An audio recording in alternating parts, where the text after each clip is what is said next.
अब हमें यहाँ पर ये 4 कली जो एक्स्ट्रा मार्जिन वाली है उसको साइड में रख देना है और जितनी भी रेगुलर कली है उसमें आधा इंच मार्जिन पर सिलाई कर देना है।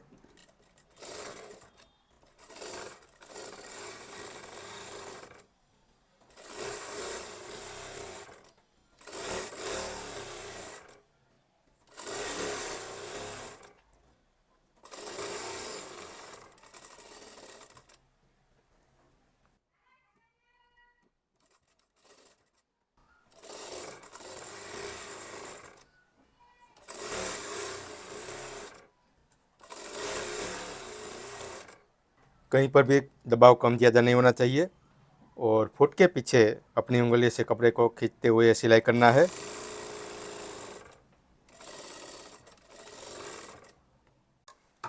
इस तरह पहले सभी कली को जॉइंट कर देना है और उसके बाद ऐसे कटिंग कर लीजिए।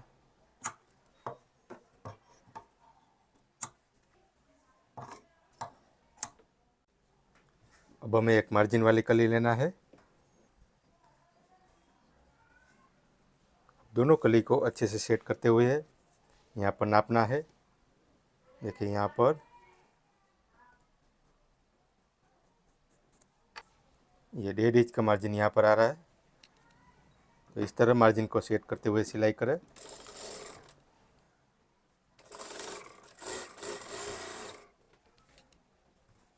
और यहाँ पर हमने जो नोच मार्क किया है वो मैच करना है ताकि कली पर सिलाई करते हुए नीचे की तरफ कम ज़्यादा ना हो।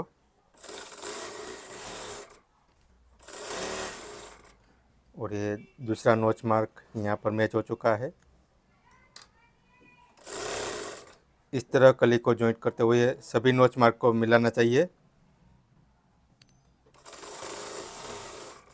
और यहाँ नीचे की तरफ देखिए ये पूरा मैच हो चुका है। आप इस तरह नापते हुए सिलाई करें ताकि कमर की तरफ से कम ज़्यादा ना हो सके।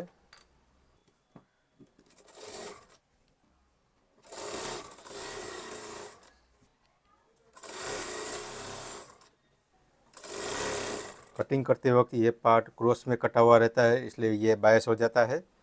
इसलिए यहाँ पर हमने जो नोच मार्क किया है वो मैच करना ज़रूरी रहता है और कहीं पर भी कपड़े को इस तरह से खींचना नहीं है।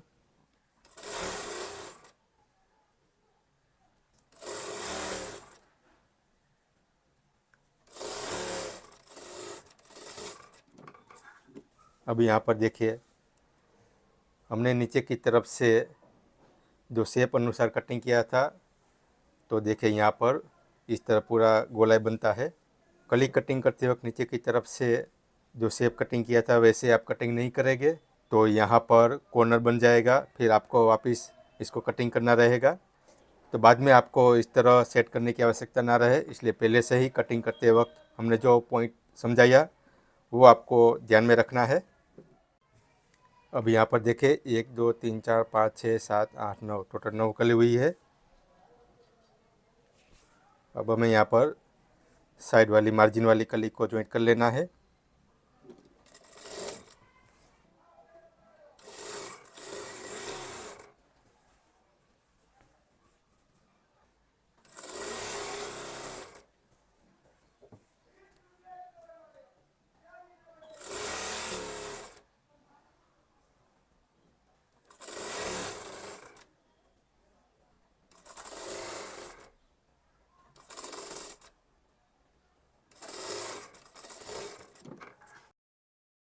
अब यहाँ पर नापे हमें फ्रंट पार्ट में 15 इंच चाहिए, तो देखिए यहाँ पर ये 15 इंच मैच हो चुका है।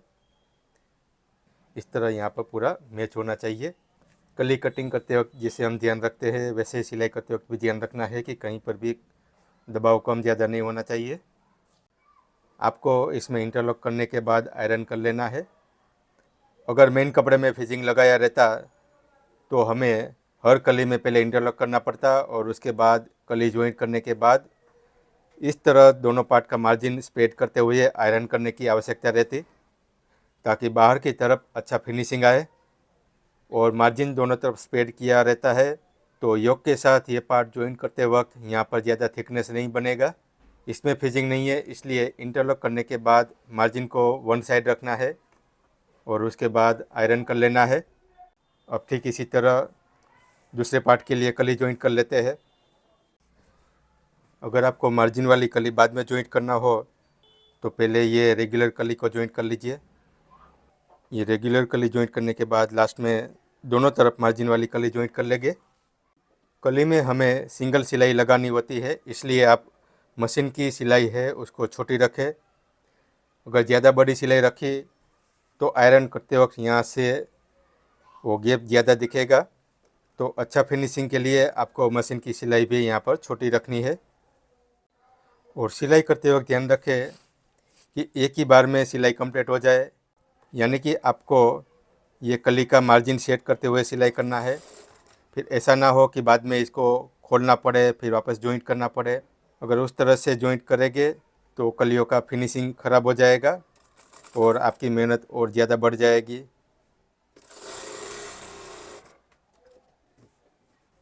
इसलिए पहले से ही सभी मार्जिन को सेट करते हुए और इक्वल मार्जिन रहे वैसे ही सिलाई करें।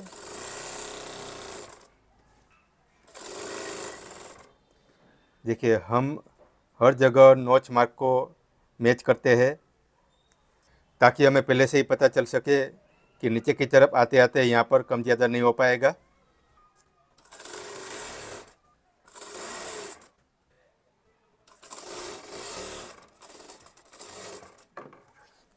अब यहाँ पर मार्जिन वाली कली को जॉइंट कर लेना है। देखिए, यहाँ पर हमने 3 कट लगाए थे, वो कट बाहर की तरफ रखना है।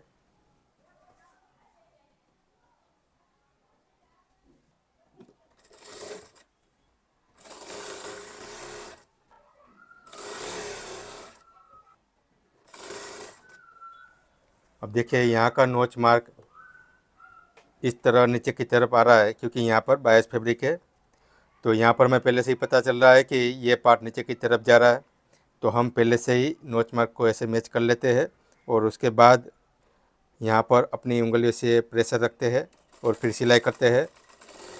तो इस तरह सिलाई करने पर यहाँ पर मैच हो जाता है। अगर यहाँ पर नोच मार्क नहीं किया रहता तो हमें ये पता ही नहीं चलता और फिर नीचे की तरफ एंड पर आते आते इस तरह कम ज़्यादा हो जाता।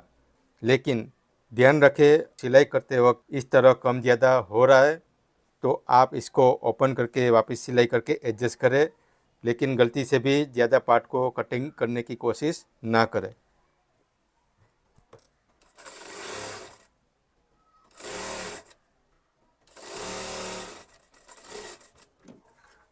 अब दूसरी तरफ का मार्जिन वाली कली को एडजस्ट करें।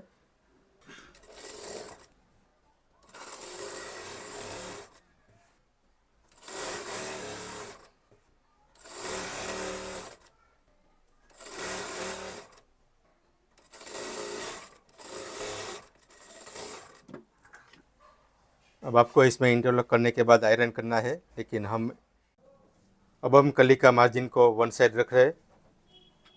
ये कली है, उस तरफ मार्जिन को रखते हुए यहाँ पर आयरन कर रहे हैं।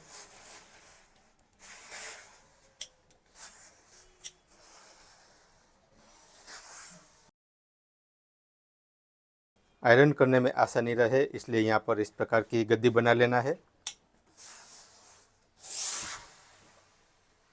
देखिए, इस तरह आपको ऐसा फ्लैट गद्दी बना लेना है ताकि कली में आयरन करने में आसानी रहे। आपको जितनी लंबाई बनानी है बना सकते हैं।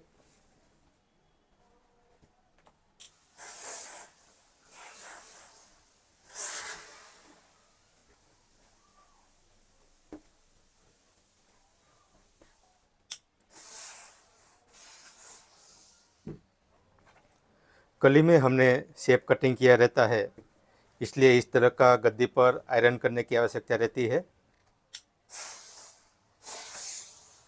देखिए, अगर हम डायरेक्टली इस तरह से आयरन करने जाएंगे तो यहाँ शेप की वजह से अगर आप आयरन करेंगे तो यहाँ का फैब्रिक ऐसे अनइवन हो जाएगा। आयरन करने के बाद यहाँ पर फिनिशिंग कर लीजिए।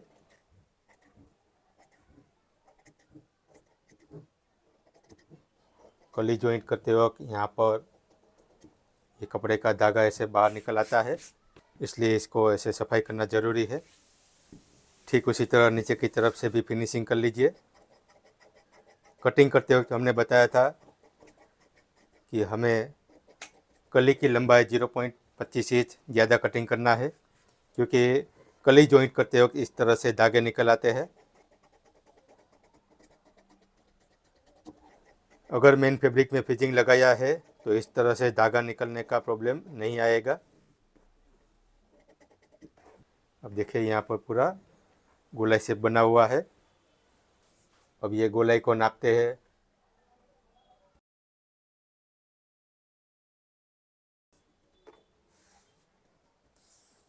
तो देखिए यहाँ पर 39 इंच आया है।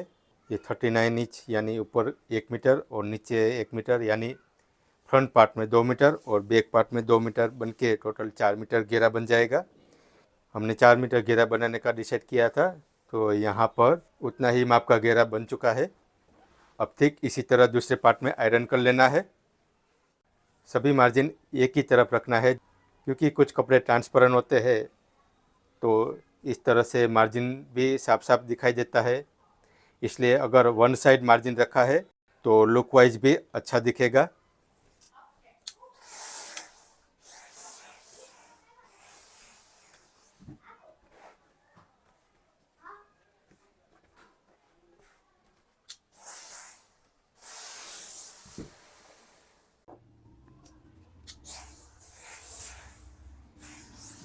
आप इस तरह आयरन करके इसको ठंडा करने के लिए इस तरह लकड़े का उपयोग करें, ताकि यहाँ पर तुरंत ही अच्छा फिनिशिंग के साथ ये सेट हो जाए।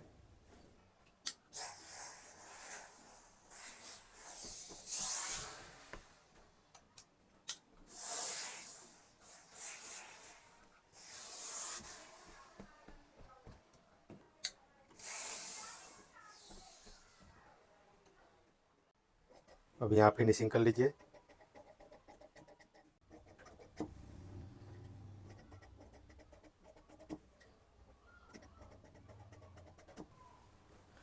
इस तरह यहाँ पर फिनिशिंग से कटिंग करना ज़रूरी है, ताकि घेरा फोल्ड करते वक्त वो धागा बाहर की तरफ आए नहीं और यहाँ अच्छे फिनिशिंग के साथ हम इसको फोल्ड कर सकें। अब हम इसका स्टिचिंग समझते हैं।